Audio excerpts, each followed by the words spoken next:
akan bertemu dengan orang yang Anda kagumi, ya kan?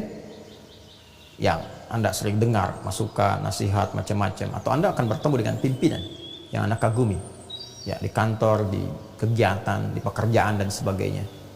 Lalu bagaimana persiapan Anda untuk menghadap itu? Kalau tiba-tiba ada panggilan atau undangan dan sebagainya. Beda antara persiapan biasa dengan persiapan yang dipenuhi oleh rasa. Jadi kalau rasa itu ada, rasa kagum, rasa hormat dan sebagainya, itu persiapannya akan lain. Kan lain. Ya. Saya saja kalau bertemu dengan guru gitu ya, yang kita hormati, kita kagumi, Masya Allah, saya pribadi itu menyiapkan diri itu beda. Ya, pakai pakaian tuh yang bukan hanya yang baik, tapi saya cari yang paling halal yang saya dapatkan, insya Allah halal gitu yang kita dapatkan. Tapi kita cari yang kayaknya yang perjuangan itu paling baik, yang paling istimewa, paling bagus, dengan suasana yang baik. Kenapa? Saya mau menghadap guru saya. Jadi, pimpinan juga kalau ada di pekerjaan, institusi dan sebagainya, mau menghadap itu kan beda rasanya. Kalau ada rasa kagum, ya apalagi hormat yang kita tahu ini akan memberikan arahan dan sebagainya dari pimpinan itu, maka cara menghadapnya akan lain. Nah, ini Allah segalanya, maha segalanya. Allah maha segalanya. Dan diksi yang digunakan menggunakan kata Rabb. Rabb. Ya, Rabb. Masya Allah. Rabb ini kan puncak segala perhatian, pemberian, perawatan dan sebagainya. Mengandung sifat rububiyah itu. Ya, mengabulkan doa. Makanya saat kita meminta kan menggunakan kata Rabb. Rabbana, Rabbana, Rabbana. Rabbana zalamna anfusana. Rabbana la tu'akhidna in nasina wa akhtana. Rabbana atina fid dunya hasanah fil akhirati hasanah wa qina adzabannar. Rabb yang merawat semesta alam. Alhamdulillahi rabbil alamin. Yang kita memiliki perjanjian dan komitmen, alastu bi rabbikum qalu bala syahidna. Itu yang digunakan kata-kata itu. Supaya memberi kesan apa? Kata Allah itu, kamu sekarang akan menghadap kepada yang selama ini merawat kamu. Ya kan? Menyehatkan kamu, menyembuhkan kamu saat sakit, mengabulkan apa yang mau kamu minta, memenuhi hajatmu. Nah, rasakan itu. Ini rasa, bukan fikirkan. Rasakan itu. Ya, kok bisa menghadap kepada manusia yang belum tentu mengabulkan hajat walaupun telah berdandan, persiapan begitu tinggi. Sekarang kepada yang telah menunggu Anda dan memberikan waktu Anda untuk menghadap, sehari itu bisa 5 kali, yang pokok itu pun diwajibkan harus menghadap supaya dikasih solusi. Selebihnya bebas. Di luar itu silahkan kapan aja minta. Di waktu duha silahkan, di malam hari tahajud silahkan. Itu menggunakan kata Rabb. Seharusnya kalau itu diterima dengan bahasa kolbu, itu sangat menyentuh kepada jiwa. Harusnya menyentuh kepada jiwa. Ini saya menghadap kepada yang telah memberikan segalanya untuk saya. Bahkan manggilnya pun luar biasa, ditegaskan dalam iqamah kan. Ya Allahu Akbar, asyhadu an la ilaha illallah, asyhadu anna Muhammadar Rasulullah.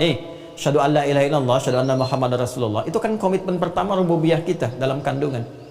Ya, yang Quran surah ke-7 ayat 172 itu. Wa idz akhadha rabbuka min bani adama min zuhurihim dzurriyyatahum wa asyhadahum syahadat ala anfusihim alastu bi rabbikum rabb qalu bala syahidna. Makanya kalau orang sadar itu, merasakan dengan jiwanya sepenuhnya dan mendengar asyhadu an la ilaha illallah, itu bisa dia yang terpaku. Ya, kayak di penutup surat An-Naba itu, begitu di akhirat semua berbaris. Ya, illa la yatakallamuna illa man adzina lahu rahman. Ya, enggak ada yang bicara, enggak ada yang semua berbaris, khusyuk, merasakan sifat itu. Nah, di dunia itu kita berlatih berbaris saf ka'annahum bunyanun marsus dan seterusnya. Ya, itu ke dalam jamaah. Itu kalau dengar itu, orang yang bisa merasakan tuh dari awal sudah bisa mengalir air mata tuh. Ya Allah, kurang pengabdian nih, nuntut banyak rahmat, nuntut banyak pengabulan, nuntut banyak minta ini itu. Sementara dikasih belum disyukuri. Belum disyukuri udah minta yang lainnya. Ya, dosa saya Allah, banyak salahnya. Dan kita mendengar asyhadu an la ilaha illallah, asyhadu anna Muhammadar Rasulullah, ada kerinduan pada Rasulullah SAW. Cek lagi keadaan diri kita. Hayya 'alas shalah, yuk siap salat. Hayya 'alal falah, untuk kebahagiaan kamu.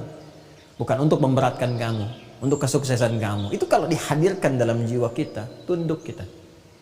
Disentuh pertama kali, lalu ditutup dengan kalimat yang indah, wa annahum ilaihi raji'un. Balik ke Quran surah kedua ayat 46. Alladzina yadhunnuna annahum mulaqu rabbihim wa annahum ilaihi raji'un. Itu. Ya kan, kalau sudah dengar kata raji'un itu yang terbayang citra di benak kita itu satu titik, berpulang. Dan mereka ya pasti akan berpulang kepada Allah. Nah, ini dia. rasakan dalam sholat itu, ya mungkin kita juga bukan sekedar menghadap, tapi menghadap untuk selamanya, berpulang kepada Allah Subhanahu wa Ta'ala, meninggal. Ya. Itu yang menjadikan Rasulullah SAW ya pernah memberikan isyarat kepada imam ketika berbalik sebelum menunaikan sholat, berbalik ke jamaah dulu, melihat, dan diantara kalimat isyaratnya itu kan apa? Sallu salatan muwadda', sallu salatal muwadda'. Ya, salatlah kalian semua. Ya, dan hadirkan rasa dalam salat ini seakan ini salat perpisahan kita. Ya, mengapa kita mengenakan pakaian terhalal, terbaik, kan? Wudhu sempurna, menghadap ke arah kiblat, memasrahkan diri bertaubat. Karena boleh jadi itu titik perpisahan kita dengan dunia yang mengantarkan kita berpulang kepada Allah, dan tidak ada keindahan terbaik, termulia yang memisahkan kita dengan dunia itu ya, kecuali diantaranya adalah saat kita terkoneksi dengan Allah dalam sujud kita itu. Masya Allah ya, dalam rukuk kita, dalam sholat kita, itu keadaan terindah, diantara keadaan terindah yang mengiringi kepulangan seseorang dalam keadaan husnul khatimah itu. Jadi rasakan dalam sholat. Jadi kalau ada malas-malas dan sebagainya, rasakan ini mungkin saya meninggal saat ini ya. Kan adzan itu kan panggilan, dipanggil. Yang panggil siapa? Allah lewat suara muadzin. Mungkin dipanggil untuk selamanya. Ya, Bapak X dipanggil Allah, itu sudah berpulang. Nah, kita ini 5 kali diingatkan, hei kamu kan nggak tahu di titik mana kamu pulang. Maka itu perbaiki keadaan jiwa. Ya, ditakdirkan masih berjalan ajal dalam sholat, ya minta solusi, minta bimbingan supaya saat pulang kapanpun siap. Qadar Allah bisa terjadi dalam sholat pun kita pulang. Kalau suasana dihadirkan dalam sholat, merasakan. Ya, itu akan beda. Taubatnya akan berbeda, istighfarnya akan lain, tasbihnya akan lain, tahmidnya akan lain. Nah, begitu kemudian dirasakan suasana itu adalah kepasrahan, ketundukan, kerendahan, kehinaan, dzillah, ketakutan yang proporsional, yang mengharapkan ridha. Ketika puncak itu datang, tenanglah batin kita itu. Nah, ketenangan itu yang disebut dengan sukun, sakinah. Sakinah ini yang mengantarkan pada tumakninah. Makanya kalau orang-orang sudah awalnya itu tenang, nyaman, maka ketika dia ruku pun tenang gitu, nggak buru-buru, baru ruku langsung naik, tenang. Itulah tumakninah, ketenangan yang dilahirkan dari kehusyuan dalam proses ibadah.